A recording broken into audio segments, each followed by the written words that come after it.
Señor Comandante General de la Marina, amigas y amigos, es un verdadero honor para mí estar parado delante de tantos celulares que cubren sus rostros. Es la tercera o cuarta oportunidad en la que tengo el privilegio de estar en un sitio de permanente búsqueda de la excelencia. Creo que así lo dije incluso la vez anterior, como es la Escuela Naval del Perú, acompañando a cientos de jóvenes que esta vez, según me comenta la presidenta, se acercan a los 700 ya. Qué bueno que este esfuerzo del cambio universitario vaya creciendo para tratar de compartir algunas preguntas. Tengo la sensación de que el progreso se construye menos a punta de respuestas que a punta de preguntas. Lo que necesitamos es preguntarnos, lo que necesitamos es cuestionarnos. Lo contrario, las seguridades, las ideas que asumimos como intocables, no nos permiten muchas veces avanzar, no nos permiten cambiar de mentalidad, no nos permiten redescubrir en nosotros un yo que está todavía por presentarse, y no nos permiten muchas veces las ideas fijas construir el nosotros que necesitamos como país. Quiero, por lo tanto, más que ofrecer una serie de posibles respuestas o posibles soluciones, compartir con ustedes, con Elohim, me disculpo por darle la espalda a buena parte de mi presentación, algunas ideas que nos ayuden a cuestionarnos, a preguntarnos y a ver si salen algunas respuestas. Comencemos por cuestionarnos. El título de este espacio se llama Hagamos lo correcto, vayamos del yo al nosotros. Problematicemos un poco las premisas detrás de esta invitación. Entendemos lo que queremos decir con vayamos del yo al nosotros.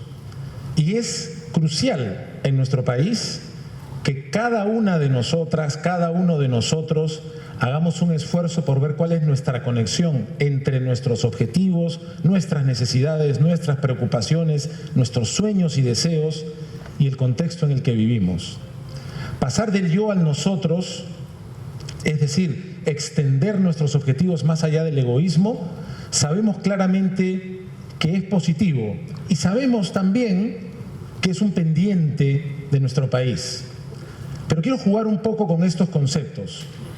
Y quisiera, y pido disculpas porque en muchos casos voy a simplificar simplemente por el gusto de que hagamos un ejercicio de imaginación y de pensamiento también cuestionador y creativo, voy a simplificar un poco. Creo que hay una manera de entender a nuestro todavía joven país, y es bien importante que nuestros jóvenes entiendan que una nación a punto de celebrar 200 años como república es una nación adolescente, es una nación joven. Nuestro país, simplificando, es un país que en muchos sentidos ha pasado del nosotros al yo. Ha pasado de una cultura predominantemente andina antes del contacto con la civilización española, una cultura de comunidad, una cultura donde el trabajo de la tierra, el trabajo de cada día era compartido, se estrelló con la llegada de la civilización española con Occidente. Una cultura que ya venía trayendo el desarrollo del individuo y que en cuestión de pocos siglos, con la Revolución Francesa, ensalzó la libertad. Ya iremos a nosotros también la fraternidad y la igualdad, pero que trajo la mirada individual. En más o menos 70 años, nuestra absorbente capital del país, Lima, que tiene cerca de 1/3 de nuestros habitantes, se multiplicó, como decía, en 6, 7, 8 décadas más o menos por 20. Por situaciones históricas, sociales y económicas, muchos peruanos migraron del campo a la ciudad. Entonces, tenemos por un lado el contacto de la civilización andina con la civilización hispana y luego, ya como nación peruana, en poco menos de un siglo, la gran migración de el campo a la ciudad, de los Andes a la ciudad, generalmente a la costa, a los centros urbanos en la costa, fundamentalmente a Lima, abandonando un nosotros que era el centro de la vida en comunidad y llegando a esta vida más urbana, más occidental, más individual. ¿Qué ha pasado en ese choque? No sé, quizá la gran mayoría de ustedes son tan jóvenes que no hayan crecido familiarizándose como mi generación. Mi generación se refería a la migración de los Andes a la costa.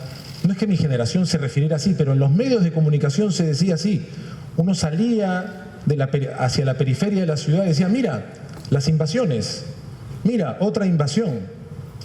Palabras que se repetían con total facilidad porque estaban en los medios, las escuchábamos, y uno escuchaba la combinación de pueblo joven con invasión. Y cuando uno se pone a pensar un instante, dice, ¿invasión?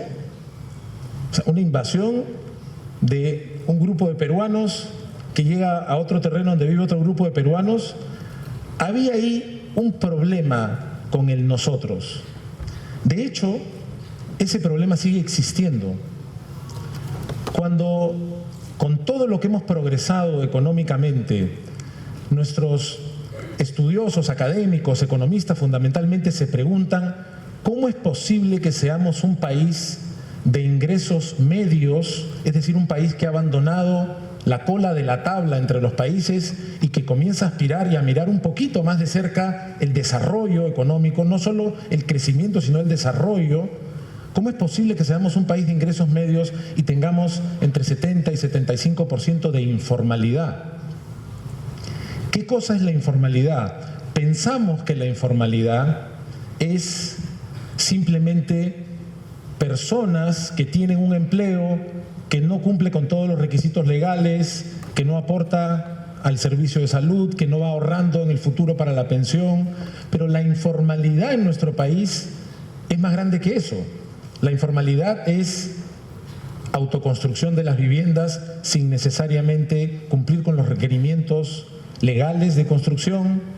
La informalidad es transportarse en vehículos que brindan un servicio público, pero que en realidad son servicios privados que no cumplen ni con las normas de velocidad ni con las normas de seguridad.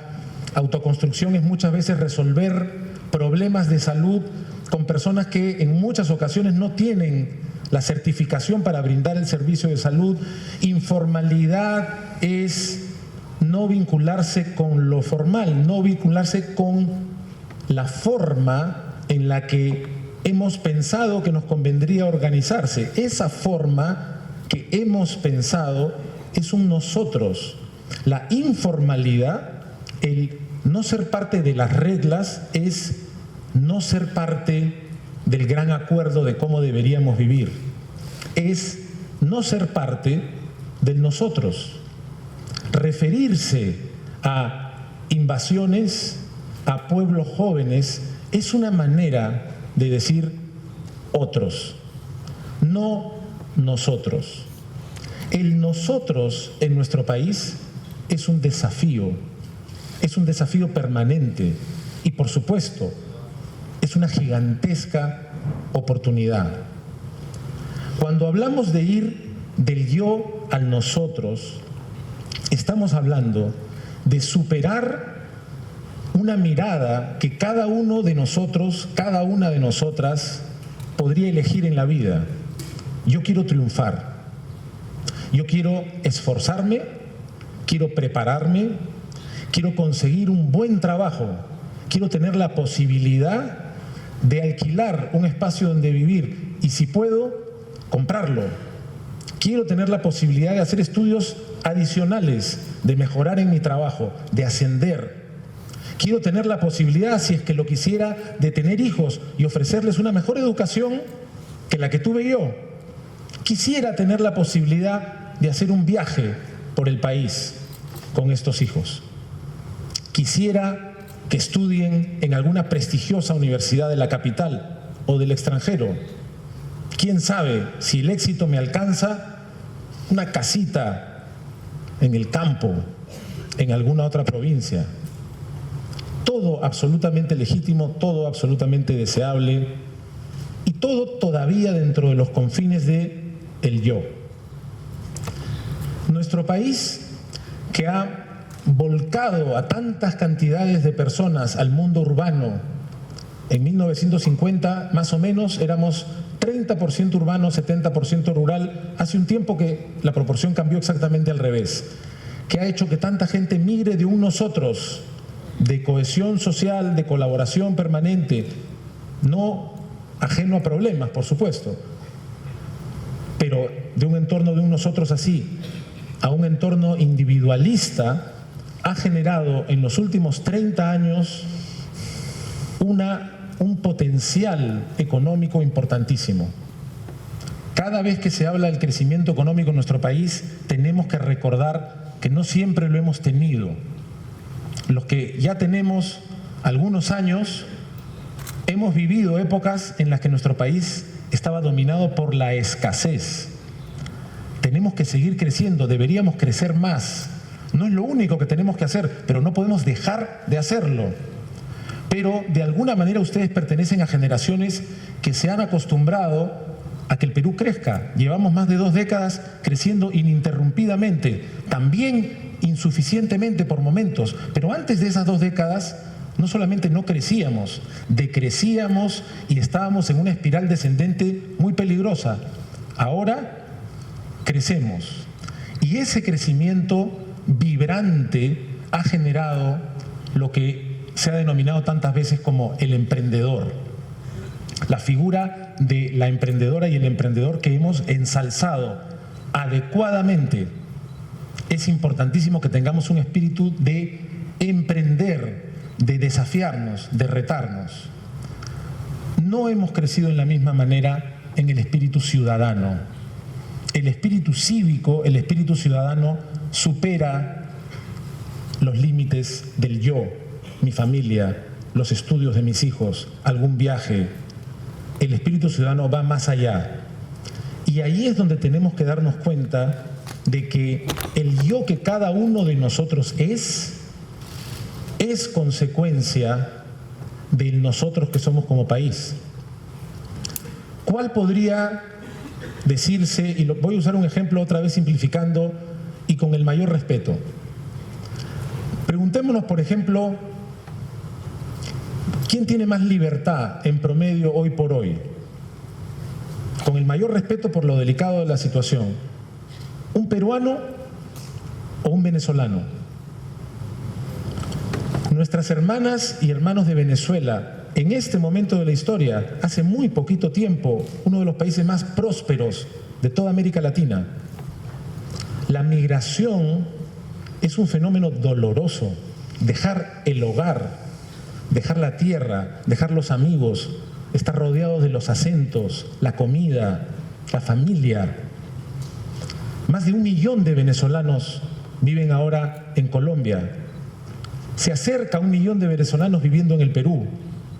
1/10, me parece, que de la población se ha visto obligada a migrar. Eso pasaba en nuestro país en los 80s. Verse obligado a migrar, verse obligado es no tener tanta libertad. Nosotros podemos decir, gracias al esfuerzo que hemos hecho como nación, que en esta comparación que hago con la mayor delicadeza, gozamos de una mayor libertad. No era así hace 25 años, cuando nuestra situación económica era difícil y cuando además enfrentábamos el terror de Sendero Luminoso y del MRTA.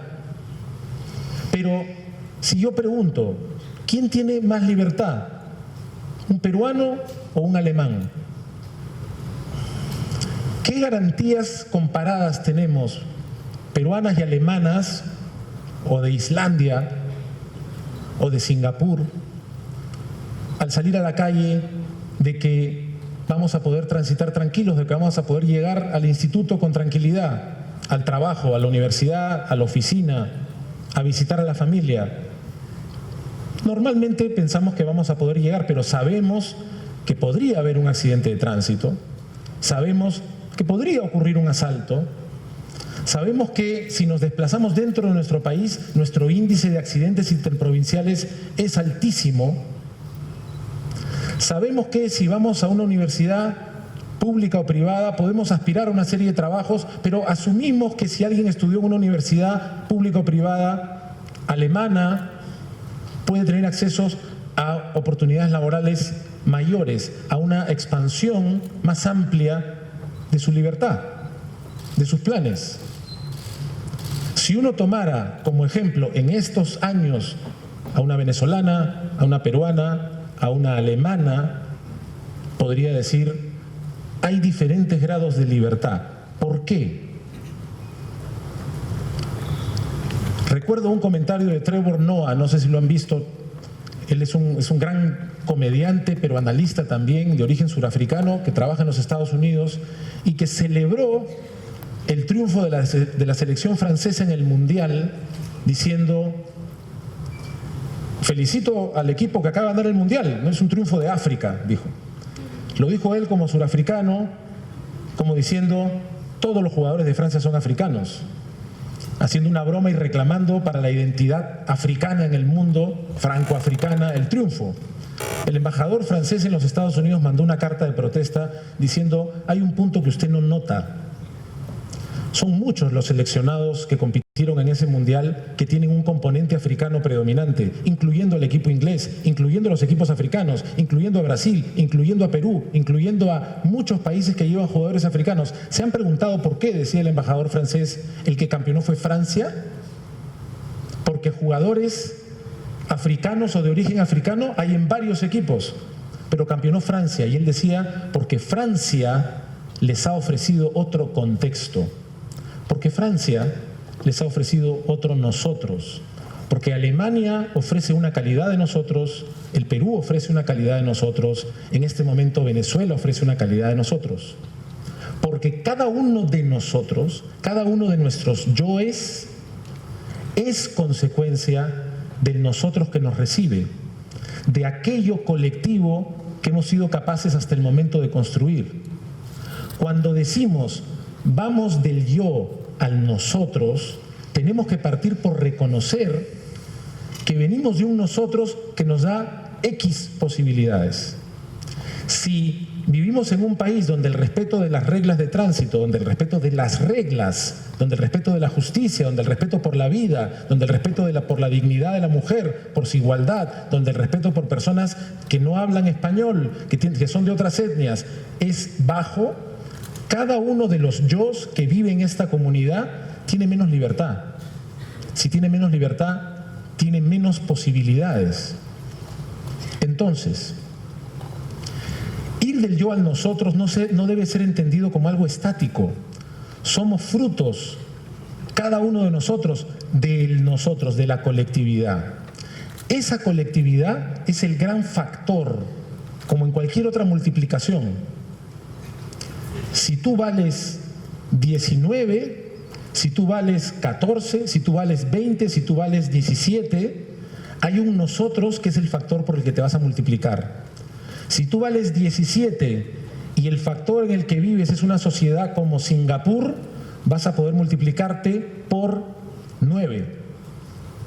Si tú vives en una sociedad que tiene menores valores como sociedad de respeto a lo que, y voy llegando, a los bienes públicos, seguridad, justicia, salud, educación, oportunidades, donde haya más oportunidades en lo público, uno se puede multiplicar por más. En situaciones difíciles como las que hoy atraviesa Venezuela o tantos otros países, el factor que cada uno de nosotros se puede multiplicar por menos. Ustedes, por la edad que tienen, son la nueva fuerza del país, de un país como el Perú, que tiene una demografía, una población fundamentalmente joven. Yo soy parte de una generación que cuando tenía la edad de ustedes, vivía en un país que parecía no tener futuro. Extraordinariamente hemos transformado en 25, 28, casi 30 años nuestro país en un país con un gran futuro. Cada uno de ustedes, cada una de ustedes tiene en promedio mayor posibilidad de libertad y futuro que la que había a esa edad para mi generación. Pero el verdadero salto que nos hace falta es el salto de invertir ya no solamente en cada uno de nosotros, sino en esa especie de magma colectivo, público, que es el factor por el que puede multiplicarse cada uno de los que vendrán después. ¿Qué necesitamos para que eso cambie? Lo público. Esto no quiere decir que dejemos de mirar lo privado. Como ven, están totalmente interrelacionados. Aristóteles decía, en la política, decía que el todo es anterior a las partes. Decía, la ciudad, la polis, es anterior a los ciudadanos. Y uno se pregunta, ¿pero eso tiene sentido? O sea, no es que cada uno de nosotros conforma algo, y él decía, no, nosotros somos conformados por ese algo que es la sociedad. Ese algo es el que hay que transformar. Necesitamos una sociedad con justicia, necesitamos una sociedad con igualdad de oportunidades para las mujeres, por supuesto, pero no solo para las mujeres. A propósito de la reforma política, participé en un encuentro en el que todos los que estábamos convocados creíamos en la necesidad de apostar por la paridad y la alternancia. Y fue un evento emocionante y hemos conseguido como sociedad, con todas las fuerzas políticas, con todas nuestras discrepancias, que avancemos hacia la paridad.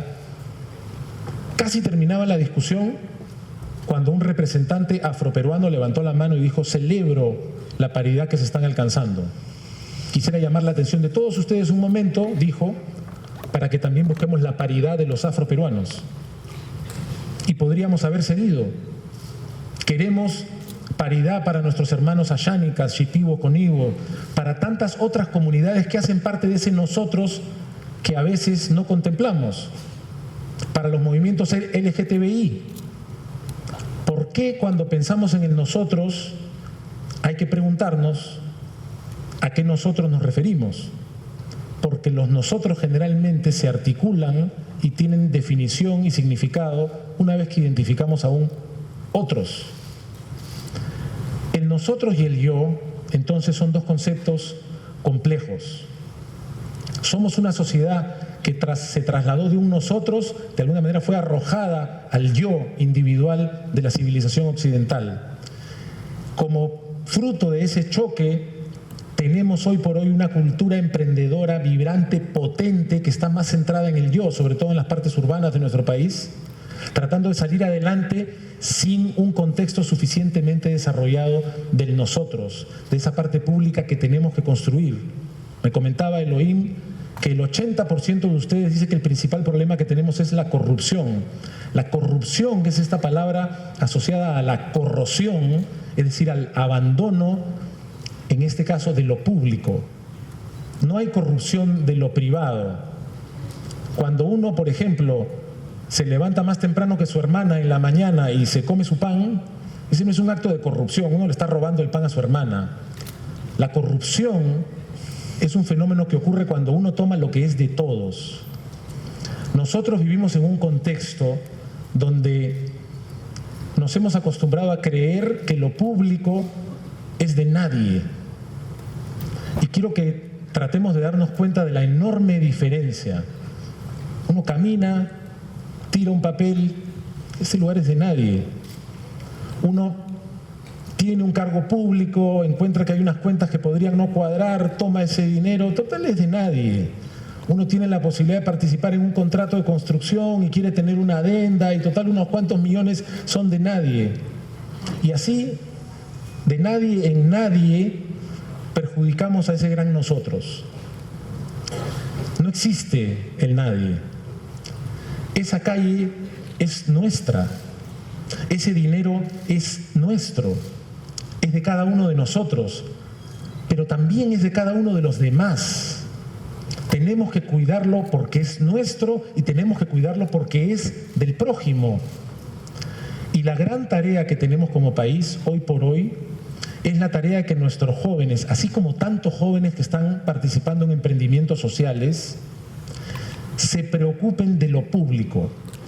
No estoy hablando de descuidar lo privado, no estoy hablando de postergar sus propios sueños, estoy hablando de tomar conciencia de que si nuestros sueños personales incluyen el sueño de los demás, vamos a ir dejando de ser un país puede crecer económicamente pero que no termina de desarrollarse, a ser un país desarrollado.